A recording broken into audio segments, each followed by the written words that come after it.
Hello, and welcome to the Ledger Actors Workshop from the Audible Local Ledger, a reading service for people who are blind or print disabled. Tonight, we have a special production for you from Gangbusters.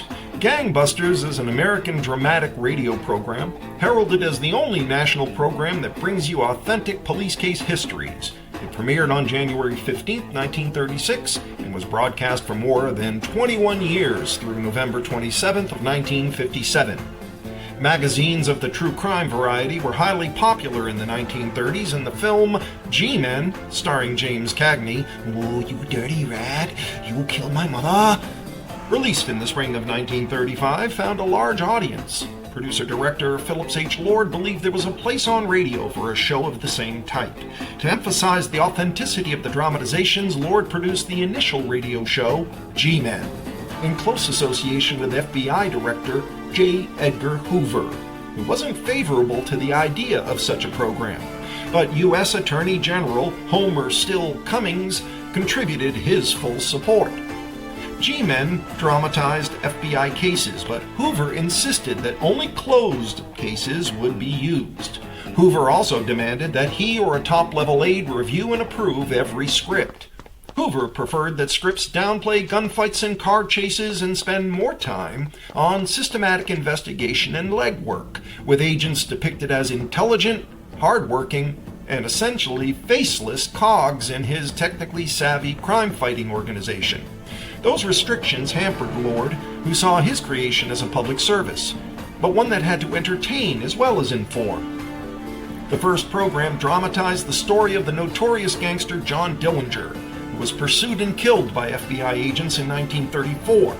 The second covered Lester Joseph Gillis, aka Babyface Nelson. Although the shows were a hit with the general public, some deplored this sensational new style of radio show. Hypersensitive to any criticism, Hoover proved difficult for Lord and almost squelched the project altogether. G-Men, using only FBI cases, was subject to Hoover's whims and restrictions. Gangbusters, however, featured interesting and dramatic crimes from the files of law enforcement organizations all over the country. G-Men aired on NBC Radio from July 20th to October 12th of 1935, sponsored by Chevrolet. The second series of Gangbusters programs debuted in mid-January of 1936. The opening sound effects became even more elaborate and aggressive, including a shrill police whistle, convicts marching in formation, police sirens wailing, machine guns firing, and tires squealing. An authoritative voice would then announce the title of that night's program, followed by more blasts from a police whistle. This intrusive introduction led to the popular catchphrase, "Came on like gangbusters." The popularity of the radio show prompted a spin-off comic book, published by DC Comics, that ran for 67 issues between 1947 and 1958. Big Little books based on the series were also produced. Universal Pictures produced a very popular Gangbusters serial film in 1942. NBC aired a 30-minute television series version from March 20th of 1952 to October 23rd of 52. The series fared well in the Nielsen ratings, finishing at number 14 in the 1951-52 season and number 8 in 52-53. It was canceled because it alternated weekly with Dragnet, and when that series could produce enough episodes weekly, NBC had no more use for Gangbusters as a stopgap show. So folks, lean in and listen up as the Ledger Actors Workshop presents The Case of the Massachusetts Planner from Gangbusters.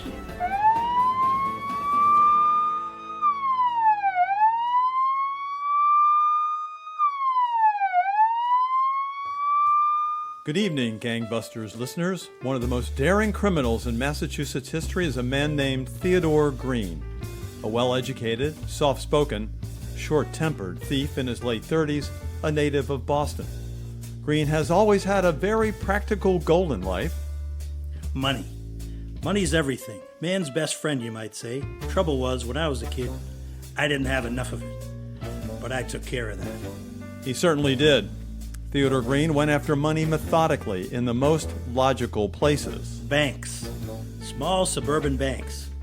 They don't have the protection gimmicks and the armored cart setups you find in the big city. No, I'll take small town banks anytime. It was during the summer of 1951 that Theodore Green started going after banks in a big way. His first move was to contact another highly skilled professional, Larry Bowen. They met in the town of South Norwood, near Boston. I don't get it, Ted. Why'd you set the meet here, in a roller skating rink? Maybe I like roller skating. Only I know you don't. You don't go in for exercise at all. It's a waste of time. Oh, I don't know. It's a waste of time. So's beating around the bush this way. Well, then let's get with it. What's on your mind, Ted? Come over to the window. Look, Larry, across the street. Over to the right. Yeah? Oh, the bank. I've been in it, Ted. That's not an easy one. Unless you know something about it that I don't. I'm planning to know a lot more before I take it. You'll need some help. Just the two of us, if you're interested. I'm interested. How you fixed for cash? Well, why do you think I'm interested? I've got the shorts. Oh, here's 100. Thanks. What for? I want you to rent a room upstairs, right above the skating rink. To case the deal? That's right. You don't care how you spend your dough, do you? Rooms here don't cost more than $10 a week. Get the monthly rate, Larry. You're gonna be here sometime. When I plan a deal, I plan it. Okay, it's your money. Then start using it. On your way, boy. I'll see you around? Uh-huh. Get going. Oh, still at it, huh? What do you mean? That chick who's tending to the music. You ain't taken your eyes off her since we started chinning. Huh? Oh, yeah. Nice-looking kid. Too bad you're going to be so busy on our deal. Yes. It's too bad, Larry. So long. So long. Hi. What's the name of that piece? I always liked it. How High the Moon. My name is Ann. I work here from 12 noon to 6 p.m. 6 days a week, and I'm busy every evening. Any other questions? You can't be busy every evening. I sure am. Starting tomorrow, I play fill-in piano between shows at the Macombo. It's a small world, like they say. What's that mean? You know the place? Maybe. Sure looks like you, Ann. Shouldn't have to work at all. Oh, come on, mister. You can do better than that. Not here, I can't. You know where to find me. Yeah, that's right. And I think I will.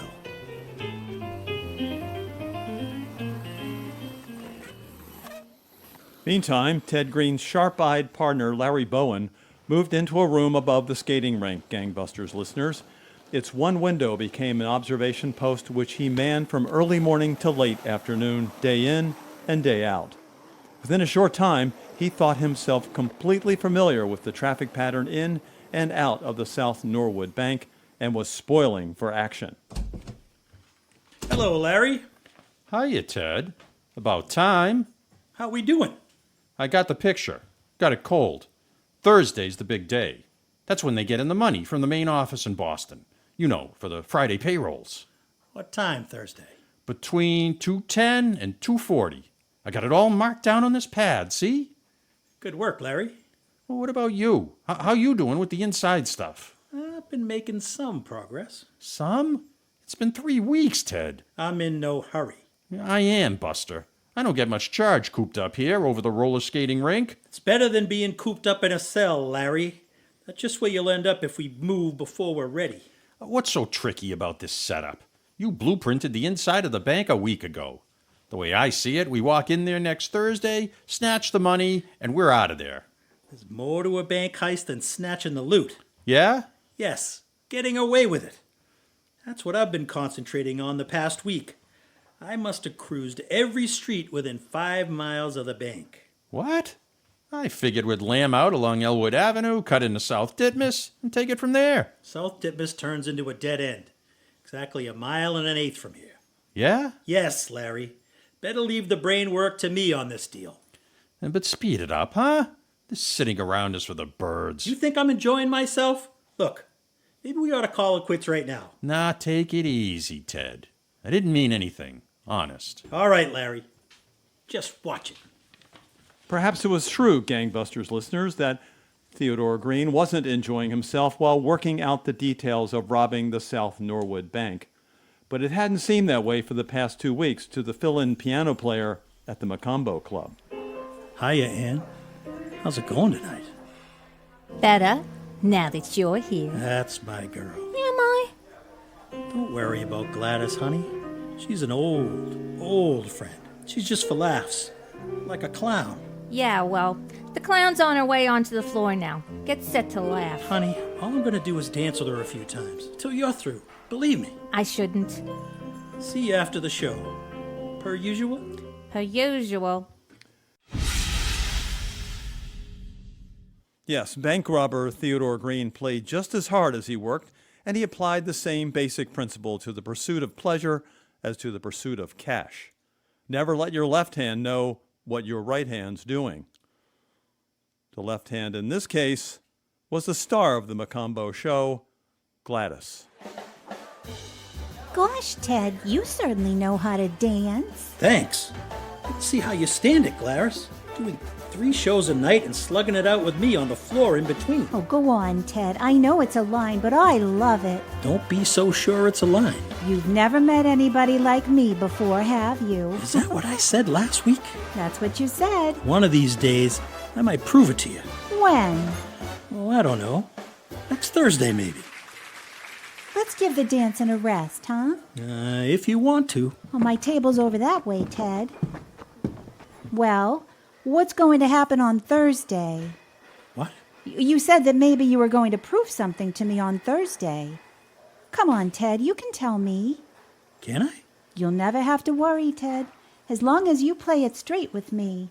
I told you that the first night I met you. Well? Let's forget it. No, what's happening Thursday? I'm leaving town. Oh, where are you going? I don't know. Out west. Chicago, maybe. Oh, I like Chicago. What? Well, tell me when and where you want me to meet you, please, Ted. I'll think about it. Right now, though, I gotta shove off. Now? It's early yet. Sorry, honey. Something I gotta do. What? Don't worry. It's not a late date. I'll see you again before Thursday. Oh, you'll see me. Good night, baby. Good night.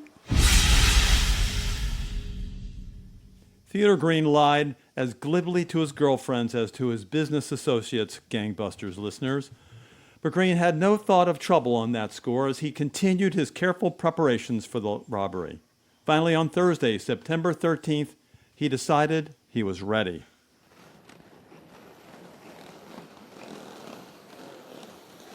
Morning, Ted. Hello, Larry. It's almost noon, you know. Tell me something I don't know. I've been looking out this window at that bank since 9 a.m. See anything? Nothing I haven't told you about 20 times already. Nothing ever happens till around 2 o'clock. But then things start popping. Like I told you, when they bring the money in from the main office for the Friday payrolls. They ain't gonna be able to meet payrolls tomorrow. Oh, so we're finally going to roll? Today's the day, Larry. Come on. But it isn't time yet. There, that's the noon whistle. I hear it. Ted, the bank's just across the street. What are you going to do for 2 hours? Well, I thought we'd get ourselves some lunch. It only takes me half an hour to eat lunch. Right. That's exactly what I've allowed for on my timetable. 30 minutes for lunch. What do we do with the other hour and a half? Well, I figure it'll take us that long to get into Boston, steal a car, and get back here. If something goes wrong with that timetable of yours, we'll be dead for another week. Things don't go wrong on my jobs, Larry. Let's go. Well, Gangbusters listeners, bank robber Theodore Green proved to Larry Bowen that he knew just what he was talking about. Right after lunch that Thursday, September 13th, 1951, they proceeded to a parking lot in the Ashmont section of Boston. There, they stole a high-powered sedan, which happened to catch Green's fancy, and in it they headed for their target, the South Norwood Bank. Gotta hand it to you, Ted. Neat. On schedule, too. Hope everything else goes on schedule. It will, if you slow down.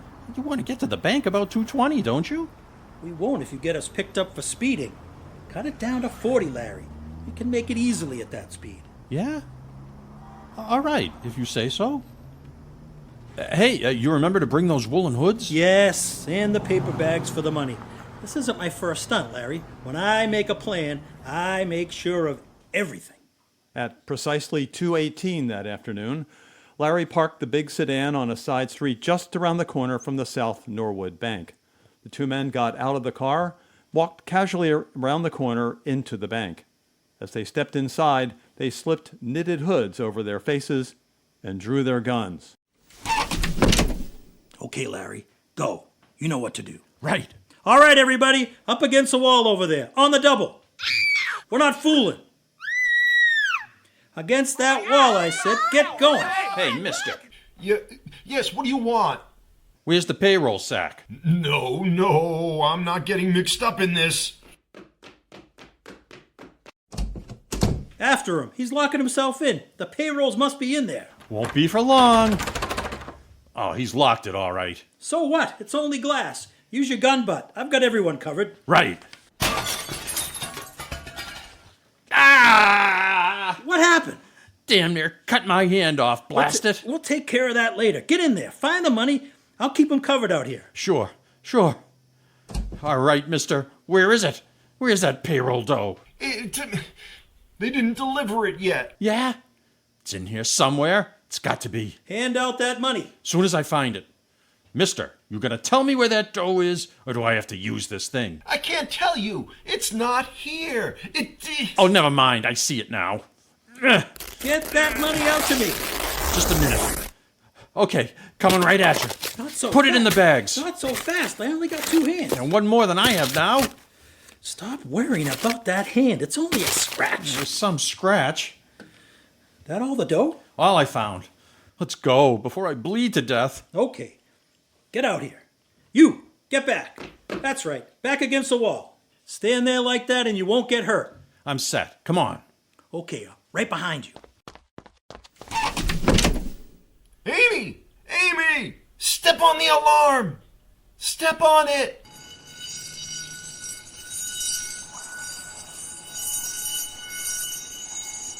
Ted, can't you drive a little faster? Sure, but I'm not going to. They enforced the speed limit on this road. I checked it. What about my hand? We'll stop at the next drugstore we come to. It's almost stopped bleeding by now anyway, hasn't it? Suppose it gets infected. Sure it won't. Now, you're pretty sure of everything, aren't you? I haven't been wrong so far. I still can't believe it. The way we managed to get away so easy. Because I cased the whole area for 3 months. It was hard work, too. Yeah, when you worked. What's that supposed to mean? Oh, nothing. It's just that I heard the only work you did, nights that is, was with a doll at the Macambo. What doll? Doll called Gladys. She didn't interfere with this job any, did she? No, not so far. But I heard that you were going to have her join you in Chicago. What? Is that what you heard? How? She's a doll. Dolls have friends. They tell them things. Especially when they think they got a guy hooked. But it ain't so, huh? What am I, a kid? You think I knocked myself out in this heist to give Gladys a vacation in Chicago? You were just handing her a line? Brother, is she going to burn? What can she do about it? Hey, Gladys, you're on in a minute. I know, Anne, thanks. Cheer up. It's Friday already. Tomorrow's Saturday and Sunday. You can stay home and catch up on your sleep. Lucky you. Oh, what's that, a crack? No, it's just that I have to take off first thing tomorrow morning for Springfield, Illinois. Oh, yeah? Why? My brother took sick. Didn't know you had a brother. Oh, yeah, sure. Say, you want me to help you get ready? Oh, I'm ready. Only I feel so punk and so darn mad. How come? Ted giving you a bad time? Yeah. He looks like such a nice guy. Well, he looked like such a nice guy. And he walked out on me. No, honest? He must be crazy. Well, he is if he thinks I'm going to let him get away with it. Now, what's the good of that, honey? Life's too short. He's going to wish it's a lot shorter. You know what I found out, Anne? He's had some other girl on the string all along. Oh, but you don't know who, do ya? No. First I thought it was you. Gladys, would I pull a lousy trick like that? No, I guess not. But Ted liked you. Oh, come on, Gladys. That was nothing. I thought he was on the level with me. Well, now you know. Yes, now I know. Anne, do me a favor, will you? Sure, honey. What? Tell them to hold off on my number for a few minutes. Sure. Want to freshen up before you go on, huh? Yeah, that's right. I won't be a minute. Take your time. Joint's practically empty tonight anyway. On account of the robbery yesterday, I guess. Nobody's getting paid until Monday. I gotta get back. See you in a minute. Must have some change somewhere in this purse. Oh, here it is. Operator, I want the FBI.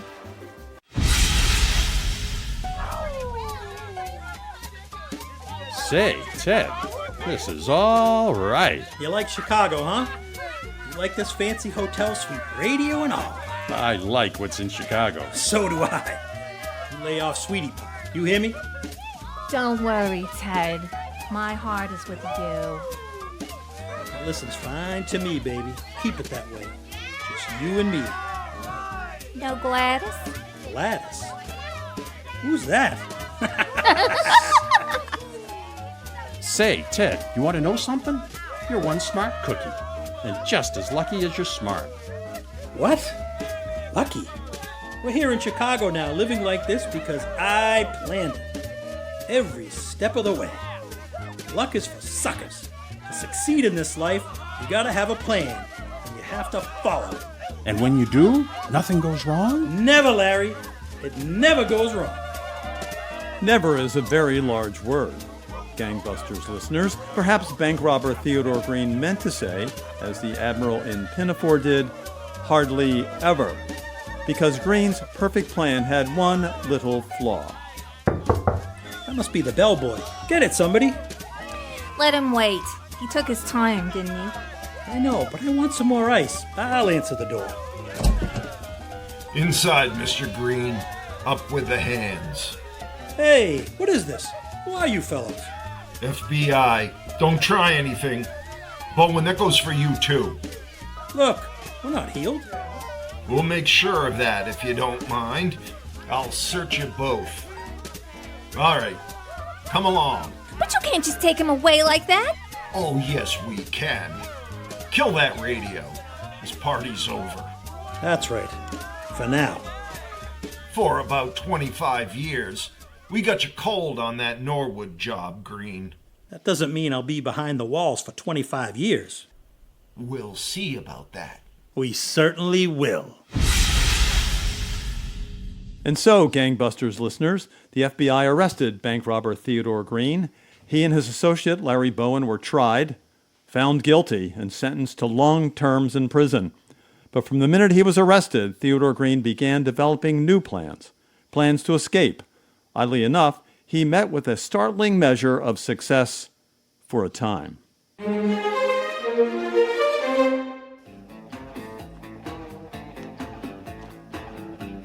We hope you've enjoyed our Ledger Actors Workshop production of Gangbusters, The Case of the Massachusetts Planner. In tonight's production, the role of Green was voiced by Don Smith. Larry was voiced by Joe O'Connor. Anne was voiced by Jennifer Love. Gladys was voiced by Kristen Arut, and the narrator was George Crine. This radio production was produced and directed by Eric Joseph, Executive Director of the Audible Local Ledger, a reading service for people who are blind or print disabled. Join us next month when we lay down the law with a suspenseful Mercury Theater script titled The Hitchhiker. More information is available at audiblelocalledger.org. Bye for now.